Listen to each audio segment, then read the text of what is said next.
So what am I looking at when I'm looking at the momentum radar, which you can see over here with a little radar image? Well, one of the key things which is very important for me is actually the price chart. And it tells me a lot of information which I can't otherwise get from any other thing. So what are we looking at on this radar? Well, let me give you an introduction around it, a grand tour. These green lines are what's called the Bollinger Bands. The Bollinger Bands are a measure of volatility. So you've got the outer band, the inner band, and the lower band. And with these three bands, what they do is they measure how far the price over a particular look-back period has been deviating from its mean, from its average price. And they're a measure of volatility. There's a couple of ways in which I look at Bollinger Bands. First of all, if they're very narrow and close together like here or like here, then my presumption is that we're about to get a sharp price move. Now that's not in itself an entry or exit signal. Far from it. It's just another added thing which I go into, which I look into amongst other things. And you can see very often you get a tightening, a narrowing of the band, and before you know it, bang, you get volatility. And the reason for that is volatility tends to revert back to its long-term average. So if it's been relatively low volatility as measured by the bands being very close together, then you do tend to get quite a sharp rise following it. That's one way in which I look at the Bollinger Band. But they're not the most important thing on this chart that I examine. The most important thing is this, the moving average convergence divergence. Now incidentally, the settings that I have for these, they're ones which I've developed, and they're ones that I particularly like. And the way I read these indicators is different to how other people might read them or how the textbooks read them. Now, as well as, of course, looking at the info center on this and determining under Alpesh Patel all the advice that I give in there and reading that on how I read these, let me just give you the visuals. So let's say I'm looking at a particular stock. One of the key things that I'm looking for on the MACD relative to the price is actually shown on an image over here. What I'm looking for is the price to make lower lows.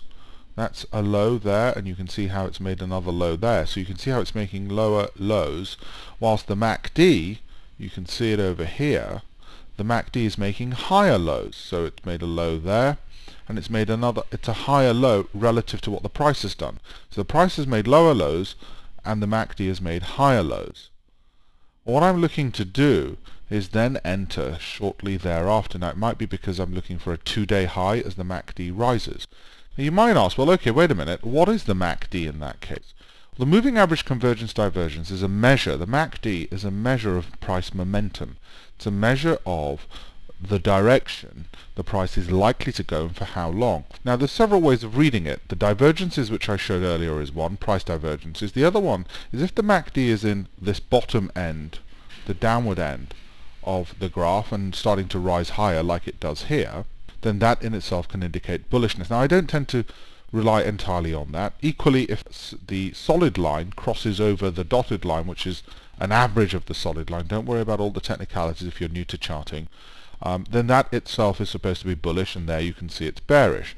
The problem with that traditional way of reading the MACD is it tends to be too slow an indicator. It's too lagging. If you used it in the traditional method, you'd have too many whipsaws like here, where you get in and out, or you would end up just not getting sufficiently good, timely, early indications.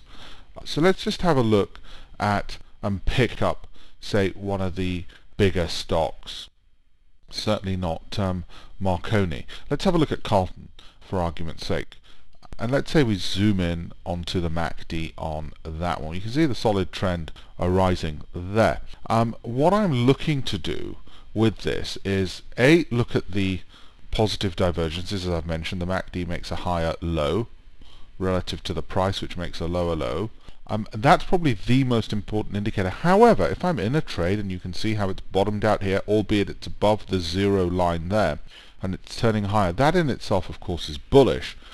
But whilst that signal has worked very well indeed over here, if we only use this signal, we wouldn't have a sufficiently good, strong buy indications. So I'm cautious to use it in the traditional way, and that's why I look for the divergences instead. In the monthly newsletter, I'll look for other examples where I show you how else we can use it for breakouts, and when I give seminars I talk about breakouts from downward trends which ensure that we've got quite a lot of protection on the downside, that we know where we're wrong, and therefore if we do get in and the price moves low, we can get out very quickly and don't end up running our losses for too long.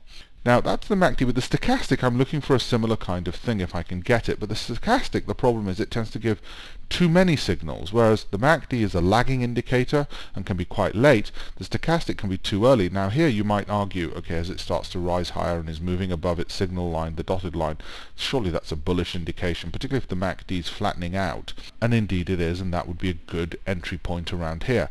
The only problem is that's an idealized situation that we found.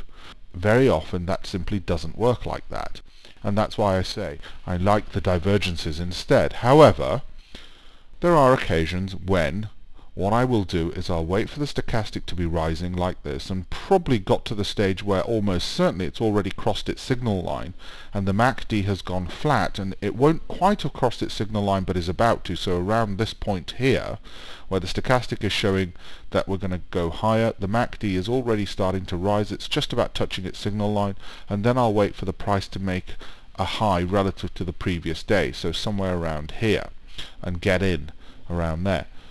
Now that's very unusual. That's not what you read in the textbooks, and the reason for that is I'm waiting for quite a late entry on the stochastic, quite an early entry on the MACD, because the stochastic's too early, MACD's too late, and I want something in between. But most importantly, I look for the price to make a new high relative to the previous day before I look to get in, preferably on a rising upward trend anyway, like we have here.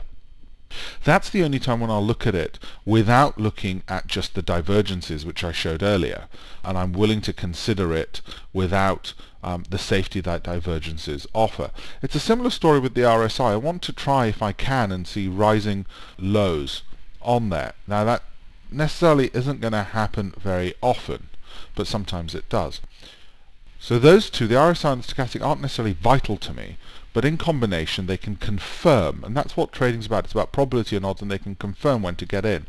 Now what about bearishness? What about price falls? Well, here you can see with BG Group the price has made new highs and the MACD has made lower highs. Price is making higher highs, but the MACD is not.